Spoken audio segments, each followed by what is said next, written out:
नमस्कार दोस्तों, अगर आप होपोनोपोनो प्रेयर का इस्तेमाल करते हो रेगुलर बेसिस पे या फिर कभी कभार, लेकिन होपोनोपोनो प्रेयर आपके लिए उतने अच्छे से काम नहीं करती, तो आज की ये वीडियो आपके लिए है। इस वीडियो में मैं आपको बताऊंगा कि कैसे होपोनोपोनो प्रेयर का एक्चुअल यूज किया जाता है, जिससे वो 100% आपके लिए वर्क करेगी। और होपोनोपोनो प्रेयर एक बहुत पावरफुल प्रेयर है और ये इंस्टेंटली आपकी लाइफ में रिजल्ट्स लाना शुरू करती है। यानी जब आप इसे करना स्टार्ट करते हो, आपको आपके इमोशंस में इमीडिएट शिफ्ट देखने को मिलता है। जब मैं होपोनोपोनो प्रेयर करता था या कभी कभार जब मैं अभी भी यूज करता हूँ, तो मुझे बहुत ज़्यादा करने की ज़रूरत ही नहीं पड़ती। जैसे पहले मैं करता था तो फिर भी मुझे एक हफ्ते करनी पड़ती थी होपोनोपोनो प्रेयर। अब अगर मैं करूँ तो मुझे एक बार में ही उसके रिजल्ट मिल जाते हैं, दोबारा मुझे करनी नहीं पड़ती। और ऐसा इसीलिए भी पॉसिबल हो पाया है क्योंकि मेरा माइंड इस तरीके का रिप्रोग्राम ही हो चुका है अब्राहम हिक्स को पढ़ पढ़ के, कि एक चीज मेरे माइंड ने एक्सेप्ट कर ली है कि यूनिवर्स जो होता है वो आपको कभी भी सजा नहीं देता, या भगवान बोलो, भगवान आपको कभी सजा नहीं देते। वो काम हम अपने लिए खुद करते हैं। हमारे अंदर किसी चीज को लेकर के गिल्ट होता है या फियर होता है। गिल्ट इस बात का होता है कि हमें कहीं ना कहीं पता होता है कि इस पर्टिकुलर जगह पर हम गलत थे या हम गलत हैं, और कहीं ना कहीं डर होता है कि वो चीज की सजा हमें मिल जाएगी। और इनडायरेक्टली अगर आप देखोगे तो इस तरीके से हम एट द एंड वो रिजल्ट क्रिएट कर लेते हैं। अगर आप इसको कर्मा के हिसाब से भी देखो तो कर्मा में भी जब लोग बिलीव करते हैं तो वो इसी तरीके से इसको क्रिएट करते हैं कि यूनिवर्स या भगवान आपको सजा नहीं दे रहा होता। आपको अगर कुछ चीजें ऐसी लाइफ में हो रही है जहां पर आपको लगता है कि सजा मिल रही है, तो कहीं ना कहीं पता होता है कि हमने ही कुछ क्रिएट किया है अपने थॉट्स में, अपने एक्शंस में या अपने कर्मा में, जिसकी वजह से हमें ये बुरी चीज मिल रही है। और हम उस साइकिल में इसलिए फंस जाते हैं क्योंकि हम ये मानते रहते हैं कि कर्मा है, जब तक निकलेगा नहीं तब तक ये चीज रिलीज नहीं होगी। जबकि अगर आप एक्चुअल में जानने की कोशिश करो कि अगर बाई चांस, जो कि होता नहीं है लेकिन स्टिल बाई चांस, अगर आपको यूनिवर्स या भगवान कभी सजा दे रहे हैं आपकी किसी गलती को लेकर के, तो ये भी जानना आपके लिए जरूरी होता है कि जब आपको आपकी गलती का रियलाइजेशन हो जाता है तो आपकी वो गलती उसी वक्त खत्म हो जाती है।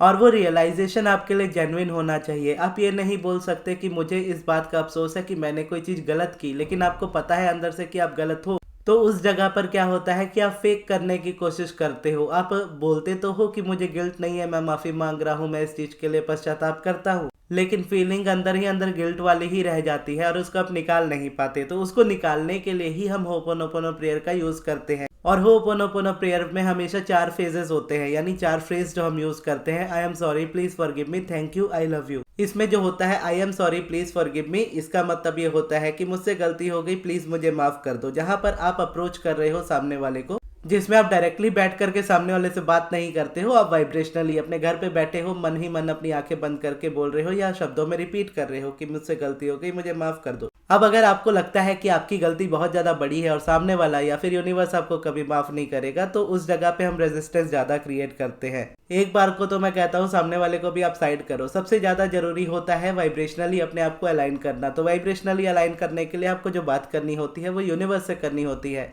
तो भले ही आप उस पर्सन के लिए इस चीज को कर रहे हो, आप उस पर्सन से डायरेक्टली बात नहीं कर रहे हो, आप वाइब्रेशन भी दे रहे हो, तो वो पहले यूनिवर्स में जाएगी, यूनिवर्स के थ्रू फिर उस पर्सन तक जाती है। तो जब आप ये फ्रेज रिपीट करो, आई am sorry, please forgive me, तो ये आप समझो कि आप इस जगह पे जेन्युइनली अपने आप को ये एक्सेप्ट कराते हुए कि जो भी गलती थी मेरी तरफ से थी, या जो मेरी तरफ से गलती थी मैं उसके लिए ये चीज कर रहा हूँ या कर रही हूँ।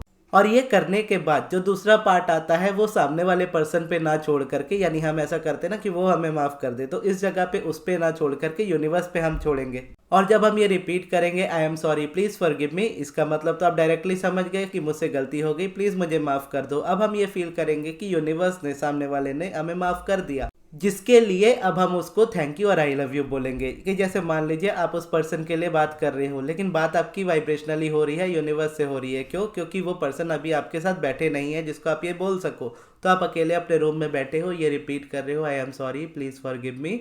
उसके बाद ये देख रहे हो या फील कर रहे हो कि हाँ यूनिवर्स मुझे माफ कर रहा है, उसके लिए thank you, I love you. अब इसको अगर आप एक्सपेंड करके देखो, इसको थोड़ा बढ़ा करके देखो, तो आप चीजों में इसको कैसे यूज कर सकते हो। थोड़ा सा आपको बातें करनी होंगी यूनिवर्स से या भगवान से, जिस पे भी आपका ज्यादा विश्वास है उस पे। तो मान लीजिए आप यूनिवर्स से बात कर रहे हो कि डियर यूनिवर्स, मुझसे ये गलती हुई है जिसके लिए मैं एक्चुअल में अपने दिल से माफी मांगना चाहता हूँ। और इस जगह पर फिर आप बोलोगे आई am sorry universe, please forgive me. फिर उसके बाद आप थोड़ा पॉज लोगे, फिर बोलोगे thank you, I love you, ये मानते हुए कि यूनिवर्स ने आपको माफ कर दिया। या फिर अगर आपको नहीं पता है, कई बार ऐसा होता है ना कि आपको पता ही नहीं आपकी गलती क्या है, स्टिल सामने वाले के साथ आपका ब्रेकअप हो गया या किसी तरीके से आपका रिश्ता ब्रेक हो गया या सामने वाले का बिहेवियर आपके प्रति टोटली चेंज हो गया, लेकिन आपको पता ही नहीं आपकी गलती क्या है। तो उस जगह पर आप क्या करोगे, उस जगह पर फ्रेजेस ऐसे चेंज होते हैं कि मुझे नहीं पता कि जाने अनजाने में मुझसे क्या गलती हुई है जो ये सिचुएशन आज क्रिएट हुई है, लेकिन जो भी चीज़ें हुई है मेरी तरफ से हुई है, इस बात को मैं एक्सेप्ट करता हूँ।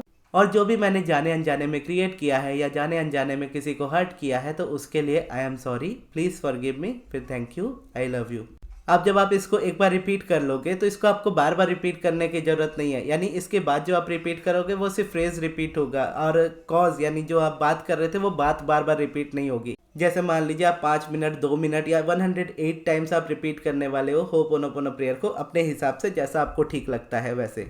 तो आप बैठे हो आराम से और आपने मन ही मन ये बात दोहरा रहे हो कि डियर यूनिवर्स, जाने अनजाने में मुझसे जो भी गलती हुई है उसके लिए I am sorry, please forgive me, thank you, I love you. फिर उसके बाद जो रिपीट करोगे आप यही कंटिन्यू रिपीट करोगे, आई am sorry, please forgive me, thank you, I love you, I am sorry, please forgive me, thank you, I love you.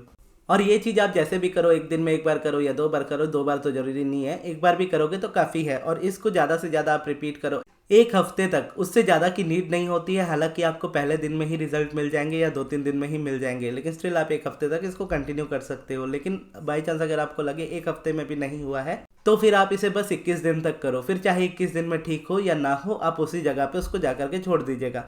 क्योंकि अगर आप बार बार होपोनोपोनो किसी पर्टिकुलर चीज को लेकर के रिपीट ही करते जाओगे तो ये आपको खुद ही समझना होगा कि उस जगह पर आप गिल्ट से बाहर निकल ही नहीं रहे हो। आप उस चीज को अपनी इतनी गलती मान रहे हो या इतनी बड़ी गलती मान रहे हो कि आप बार बार होपोनोपोनो का सहारा ले रहे हो उस जगह से गिल्ट को फ्री करने के लिए। लेकिन जितना आप गिल्ट फ्री करने की कोशिश कर रहे हो उतना आप उसमें फंसते चले जा रहे हो। क्यों?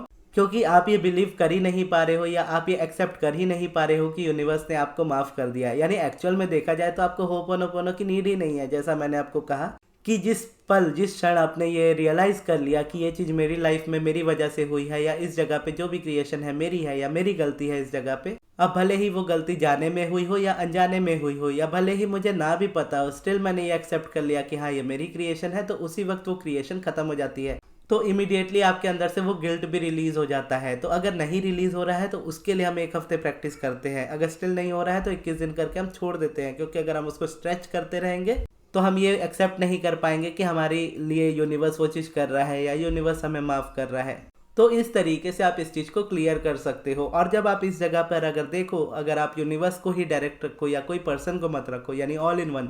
जैसे मान लीजिए कि 1-2 इंसान है जहां पर आपको पता है कि इस जगह पे हीलिंग की जरूरत है, उस जगह पर तो आप 1-2 इंसान के लिए कर लेते हो। लेकिन जब आपको पता होता है कि आपके अराउंड इतने लोग हैं जिनसे आपको हीलिंग की जरूरत है, तो आप हर किसी के लिए अगर 5-5 मिनट भी बैठने जाओगे हर एक पर्सन को लेकर के होपोनोपोनो प्रेयर करने के लिए, तो आपको बहुत ज़्यादा टाइम लग जाएगा। ये टाइम कंज्यूमिंग भी होगा प्लस आपके लिए फ्रस्ट्रेटिंग भी होगा, क्योंकि आप इसको रूटीन में नहीं ला पाओगे, आप इसको मोमेंटम में नहीं लेकर के आ पाओगे, आप इसमें कंसिस्टेंट ही नहीं रह पाओगे, आपको रिजल्ट नहीं मिलेगा इस जगह पे। तो यहाँ पे क्या करना होता है, ऑल इन वन तरीके से आप जाते हो। जैसा इस धरती का आप समझ लो नियम है कि हर चीज़ 2 चीज़ में डिवाइडेड है, हर चीज़ का 2 साइड होता है, एक पॉजिटिव साइड होता है, एक नेगेटिव साइड होता है। हमारे अंदर भी वो पॉजिटिव नेगेटिव है, दूसरे के अंदर भी वो पॉजिटिव नेगेटिव है। नेगेटिव हम देख सकते हैं जो हमारी फिजिकल लाइफ है, जो हम अपनी आंखों से देखते हैं अपने अराउंड, ये धरती जिसमें हम रहते हैं, सारी रेजिस्टेंस को हम यहाँ से एंटर करने देते हैं अपनी लाइफ में। लेकिन जो हमारा पॉजिटिव काउंटर पार्ट होता है, जो हमारी पॉजिटिव साइड होती है, वो हमारा इनर बीइंग होता है, हमारी सोल होती है, जिसके अंदर रेजिस्टेंस है ही नहीं, जिसके अंदर थोड़ी भी नेगेटिविटी नहीं है। वो प्योर पॉजिटिव एनर्जी है, वो आपके अंदर भी एग्जिस्ट करती है, हर किसी के अंदर एग्जिस्ट करती है।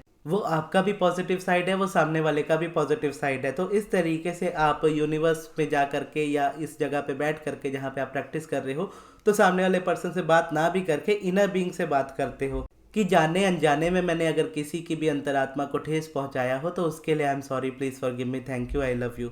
तो ये जब मैं होपोनोपोनो प्रेयर कराता था, यानी जब मैं खुद करता था, तो उस वक्त मैं क्लासेस में अपनी कराता था। जो क्लासेस बैचेस मेरे चलते थे उस पर मैं ये चीज़ कराता था और उसके स्टूडेंट्स को भी इसके रिजल्ट्स मिलते थे। और क्योंकि पर्सनली मैंने भी यूज़ किया है तो मुझे भी उसके रिजल्ट बहुत मिले हैं। तो उसी को जो मैं क्लासेस में सिखाता था उसी समय मैंने रिकॉर्डिंग में करके अपने चैनल पे ही अपलोड कर दिया था, जिसकी वीडियो अभी भी अवेलेबल है इसी चैनल पे। अगर आपने वो वीडियो नहीं देखी है तो ये अभी आपके स्क्रीन पे आ रही है, यहाँ से जाकर के आप इसे देख सकते हो। ये आपकी रेजिस्टेंस को 100% रिलीज कर देगी। तो ये थी हमारी आज की वीडियो। आपको ये वीडियो कैसी लगी कमेंट्स में जरूर बताइएगा और इस वीडियो को यहाँ तक देखने के लिए बहुत बहुत धन्यवाद।